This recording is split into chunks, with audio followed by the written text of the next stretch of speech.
So, hello and welcome to the 1% podcast. Today, you have me on. So, a slightly different podcast this week. What I was thinking was every single week over the last 25 weeks, I've been getting on current clients, ex-client alumni to talk about their experience working with me in my business, the 1%, and the journeys they've been on. And quite a lot of the gents being very open and transparent, not in a great place when we first start. And by the time we finish working together, in a very, very good place. And yeah, to be transparent, that's a great way for me to talk about and shout about my business and the impact that my business can have. But equally, men and gentlemen sharing their story and their journey and where they've come from to where they are, I think it's incredibly powerful because as gents, often we're told a lot. We need to talk and we need to share.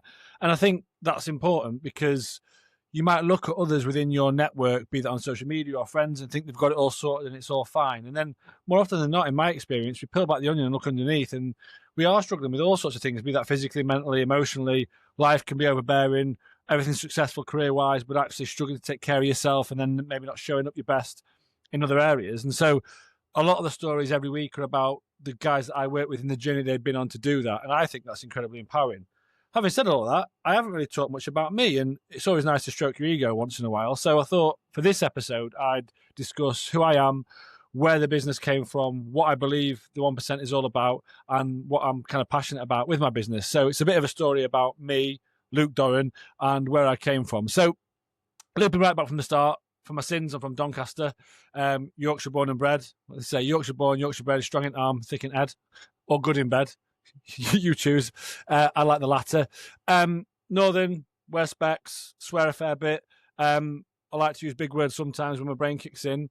But when my story starts, grew up in Doncaster. When I was 15, my mum and dad got divorced. Pretty intense, acrimonious divorce. If you want the cardboard cut example of how not to get divorced, I'd say that was a pretty great example. And I'm not saying this with a little violin or blaming my parents for trauma or anything like that. It was a pretty intense experience. But I'd also had a lot of fun growing up and built some quite long-term amazing friendships. I've got friends from my childhood and from my school days that I'm still best friends with now, which is great. Anyway, 18, went off to uni. I didn't really know what I wanted to study. I kind of knew I wanted to go to uni-ish, just because it seemed like a fun thing to do. I had no idea what I wanted to do. So went and saw a few unis. I saw Leeds Uni, thought that looked great. I want to go there. And I thought, right, I can probably get 3 Bs top end at my A levels. So how will I choose my degree?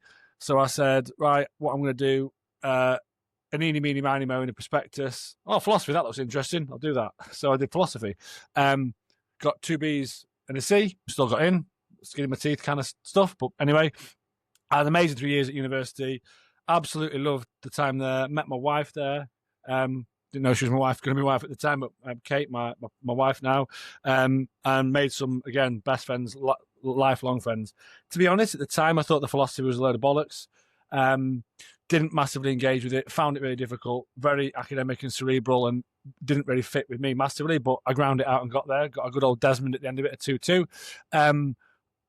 Funnily, coming full circle now, a lot of the philosophy and things that I talk about in my business and how I work with guys it underpins a lot of it. So maybe some of it must have gone in. Anyway, left uni and then decided to do a ski season with a really close friend. So we went off to Canada and had a 6 or 7 months there, which was a lot of fun. Quite debauched and messy. And then once I finished that, came back to London and decided to get a job. So when I was at university, I to pay my way through, because mum didn't have a lot of cash and my dad wasn't the greatest at supporting us. So I had a telesales job selling car insurance at a Tesco car insurance, actually, to pay my way through. And so when I finished university, this was 2006, just before the first crash, in my experience, felt like there was jobs everywhere. I had a bit of experience on my CV, so I got a job, a States Gazette at the time, selling ad space for that. That went pretty well. That then turned into a more senior sales job at another place. That then kind of morphed into a kind of marketing role, which then morphed into a more like hybrid marketing, account director, agency, sort of tech delivery, project manager kind of role. Fast forward to 2015, I got married when I was in 2013 to my wife, working pretty flat out at a large independent agency, managing a large tech team to support a large tech infrastructure for a large house building company. I won't name them, but it was a big company. Paid well, on paper, great job. Underneath, stressed out my head, hated it, unpleasant, crazy hours, toxic client, and not in a great place in terms of work-life balance. But to be fair, I didn't have many responsibilities. It was just myself and Kate. But Kate was pregnant. And I've always taken care of myself physically, like really been into my training since sort of a best mate, current best mate, and was a best mate at university, got me into sort of the gym and training when I was 19. And so I've been into my fitness for a long time. So that was always ticking over. But like mentally, I was not in a great spot. And so 2015, the 20-week scan, which would have been kind of October time, 2015, for what would be our first son, Nino. Kate had the 20-week scan, and we got some pretty intense and unpleasant news, which was he was going to be born with TGA, which is called transposition of the great arteries. Now, what that is it means your pulmonary artery and your aorta are switched the wrong way around on your heart. So then, practically what that means is when you take a breath, your blood can't oxygenate because it just goes round on a negative feedback loop. And so without open heart surgery to correct that and fix it, you die. It's 100% life limiting. And they've only been able to correct it in the last 20 years. And so typically babies are born, go blue and die. So it's a pretty intense thing to be told. So that was a massive sort of slap around the face, wake up call. We didn't know what the outcome was going to be. They noticed a couple of other complications that we were mad keen on. So the prognosis wasn't good. I was at this job, stressed out my head, unhappy. And it's the first time ever, I think, in my whole life, I'm very much glasses are full, kind of practice stoicism unknowingly. What's the upside? How's it going to go? That's how I was. It's the only time in my life I can ever remember not feeling like that, just down. And this was prior to this diagnosis, by the way. This was just generally, I think I was just been ground down by this job. So I was like, I don't know what's going to happen. I know I don't want to be this stressed out, fucking angry, pissed off dad who's grumpy and going home late and doesn't, just is in his own head. So I said to Kate, I was like, right, I'm going to quit my job, retrain to be a PT. And she was like, go on then. Sounds like a good idea. Kate's always been incredibly supportive of my endeavours, which was amazing. And so I did. And so that was in October 2015. Nino, our son, was born in February 2016. And so the story around Nino was born induced. When he was first born, he went straight to, once he was born, ICU, and then went straight to the Royal Brompton Hospital. He was there for like a few days, and then they had to perform what is called the balloon septostomy on him, which is where they intentionally tear a hole in your heart, which sounds really extreme, but if you can't oxygenate your blood, what that does is it allows the blood to oxygenate within his body when he's tiny, because they noticed some complications, so they didn't want to do the procedure immediately, so he could get bigger to make the procedure hopefully more successful. So then Nino came home with us for 9 weeks. As he got bigger, he was monitored like very regularly, and the small procedure had allowed him to survive for that amount of time. And then he had open heart surgery, April of 2016. It was about 11 hours open heart surgery. When they do the procedure, they actually leave his chest open when he first comes out. So me and Kate have seen his little heart beating. They painted us a very bleak picture. They weren't sure how it was going to go. The surgeon was very, very quite frank with us before the procedure. He doesn't know what's going to happen. Luckily, it was an absolutely amazing knockout success. He recovered miles quicker than anyone thought. His metrics got better and better. There were some pretty shaky times during the 2 weeks he was in hospital afterwards, but actually he recovered with flying colours, and he's now 9-year-old tank with a fuck off cool scar. So that's an amazing story, and he continues to thrive. And like me and Kate said, we'll be forever in debt to the Royal Brompton and all the people there that helped us with that, because it was without him, Nino wouldn't be here. So that was amazing. But that was also the catalyst for me making the change that I made, because there's something I talk about with my clients a lot, which is a Stoic principle, which is the obstacle is the way. We learn through adversity. And often I think you find in your life, generally, the hardest, most challenging times in your life, typically, you never wish them on yourself in a million years, but they're always followed by growth, learning, understanding, and progress, right?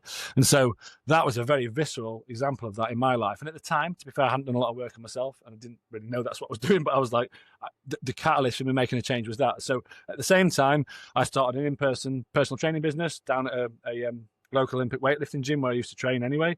Grew up a pretty decent in-person business. That went quite well. Soon realised people don't want to just throw weights around and actually even talking to people. There's more going on. And so they want to lose a little bit of weight to feel better about themselves. So I did a nutrition qualification and started to help with that.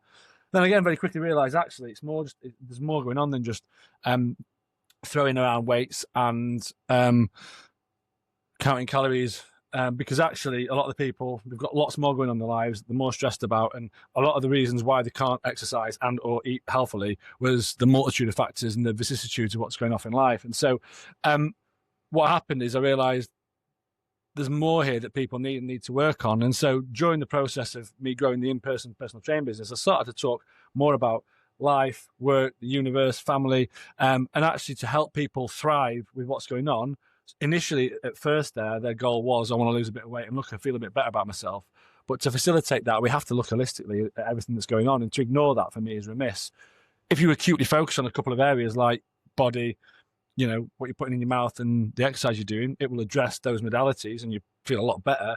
But there's often more going on. And if we ignore that, people are never going to be happy and content and be able to be resilient to what life's thrown at them. And so over the course of the last, what is now nearly 10 years, iterated, grew, built thousands and thousands and thousands of hours of coaching, lots of work on myself, both from a therapy perspective, coaching, personal development, business development for the business, pivoted to moving exclusively online. And then around 5 years ago, I made the decision that I wanted to start and to continue to work pretty much exclusively, not totally, because I do still work with some ladies, but with guys in a similar situation to the place that I was in. Because what I started to notice, there was the theme, right, which was gents would sort of reach out and go, life's all great on paper, but I don't feel happy and content. If I'm being honest, I'm not showing up as the dad that I want to be. I'm a bit short and snappy. I'm a bit overweight. I don't feel great. And in some cases, nothing's on fire, but I just don't feel content. It's like life just passed me by, going through the motions. And then as I coach these gents and we work through a process and a structure, you realize with some very small and incremental changes, we can have outside very powerful effects on what we can do. And so that was where the blueprint, which is the main coaching program, the first phase of it that I work with guys in typically, was born. And because of what I recognized was there's elements and things and small habits and behaviors that we all kind of need, and that they're all really, really important for us to thrive. And there's so many sort of parallels with the thousands of hours of coaching time that I was talking to people going, actually, there's a structure here that we can do. And so what I realized was what guys, men and women, don't need is a load of crazy shit, someone shouting at them just to sort of blast things and just get things done. What they really need is incremental behavior change, but also with the accountability and insight to facilitate that. Because the other thing, and this is what I learned through myself and my own journey, is that we don't actually learn by just blindly doing things. You learn when things go pear-shaped and you keep fucking up and you think things are going wrong. Because as long as you're willing to be inquisitive, put your hand up, ask for help, and look at why and what's going on, well, then we can uncover the real problems and the real things that are keeping you stuck and address those. And so for me, putting a program and a structure around that, I thought was incredibly powerful. And so about, like I say, around 5 years ago, that's exactly what I did. And then that's built and grown and evolved over time. And so as the business sits today, it is the 1%, and we've got the main program, the blueprint, but there's other parts to it.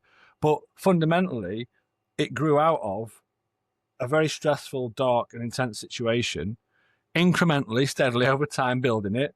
Like, did the business look like this 5 years ago? Did it look like this 10 years ago? Absolutely not. Did I look and feel like this 5-10 years ago? No. I've been on a massive journey myself through that process. Now, through that, we've had family deaths, weddings, good things, bad things. Life's constantly testing us.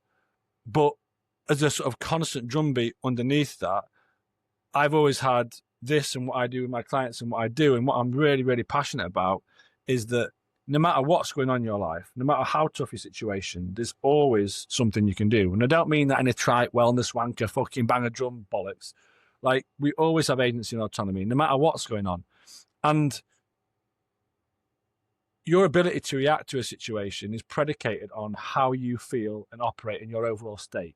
If you're stressed out your head, you're unhappy, you're snappy and short with your kids, you're overwhelmed at work, you're drinking too much, you're overweight and don't like how you look, but pretending it's all great because you laugh about a dad bod, your ability to be non-reactive and show up and be resilient to the hardships that life's going to throw at you, which it is constantly, is going to be much diminished.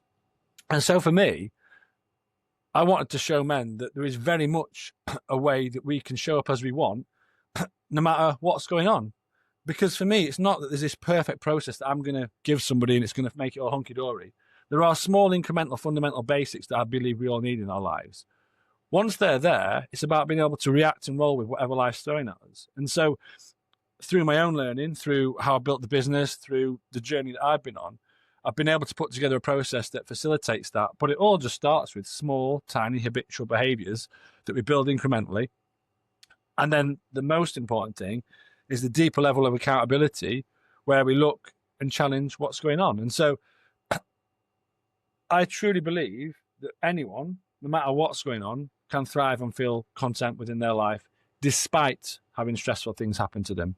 And sadly, in my experience, and maybe I work in an echo chamber because it's the kind of guys that I work with, there's so many men and women, but I'm saying men here because it's most of my clients, that are going through life with all the trappings of what they wanted, but fundamentally not happy and content.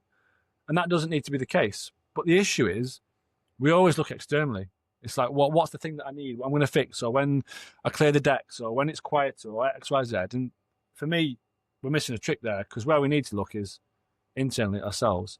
And I hope this doesn't come across as preachy, because am I the finished article? Am I fuck? I'm as fallible as the next person. I need therapy. I need coaching. I need telling what's right in front of my face. I fuck up all the time. But equally, if I'm in a headspace and a mindset where I know I can learn from that and move forward, and sometimes we make mistakes, and even if we do, we learn from them and grow, that's what it's all about. And really, that's what I believe the 1%, my business is about, really. It's helping people thrive within life, no matter what's going on. And really, I guess the sort of the core value is that the obstacle is the way principle. And looping right back to the start with how Nino, and what happened with Nino, that was kind of the catalyst for my own business and my own growth. And if ever you're struggling, you've got stuff going on and there's a problem, usually if you look at it with the right lens, you can turn that problem into an opportunity to move forward and grow and get better. And for me, if we can frame our lives and look at life like that, we thrive and we operate at our best. Also, a bit I forgot to mention, I've got 2 daughters now as well, so they came along in the middle of all this. My daughter Joy is now 6 as we record this, and Cleo's 4. And I want to be the best dad for them. I want to be able to support and provide for them. I want to be able to support and provide for my wife. And Kate now works for the business, which is also really exciting. And so all of that is predicated on me taking care of myself. And if I run myself into the ground, don't do the things that I need to do, everyone else is going to get a diluted, shitter version of me as a byproduct of that. So will my clients. And so I truly believe, as men and women, but as men, we all need to take care of ourselves. And the responsibility is with you. Once you start to take ownership of the fact that you are responsible, you have agency, you have control and autonomy over your life, no matter what's actually happening, because there's always something, for me, that's a hugely empowering place. And I think the more men that I can talk to help do that and empower themselves to thrive within life, the better. And the thing that I get the biggest kick out of when I work with gents, there is always usually a physical component, because if we're not taking care of ourselves physically, that does have a bearing. It's just not the only thing. But it's not like a before and after, I've lost X kilos. Great, that's nice. It's when someone says something along the lines of, "I had the most shittish, stressful week this week, but I'm feeling really good." That is the magic. And that's what we want, because we cannot control what happens. We can only control ourselves. And for me, like, if we want to be like the lighthouse in the storm, like calm, collected, grounded, light, just going around no matter what, it starts with taking care of yourself. There's something I say a lot, which is you are the problem, but you're all the solution. And my job and how I work is about empowering guys to become the solutions within their own lives. So I'll leave it there for today, guys. I hope anyone's listening's got a bit more out of this, know a bit more about me and how I like to think and how I like to work. I hope it doesn't sound preachy, because I don't want to. I'm just giving you an honest 30,000 foot view of where I'm at. There's been a lot of other things happen within that as well. I also made the decision to quit drinking a few years ago, which is also a big deal in my life. And that's something that I'll talk about on a different podcast, but I'll save that for a totally separate podcast, because I think that's a big one for a lot of people as well.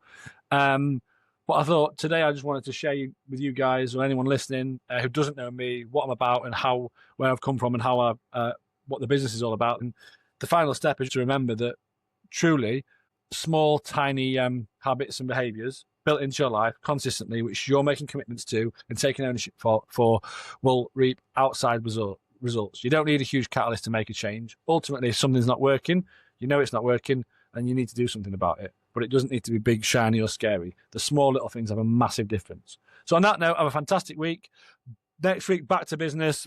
Less of me waffling, listening to some other amazing gents talk about their experiences, their journeys, and where they've come from, and the power that working on themselves has had. But for now, we'll leave it there. Cheers.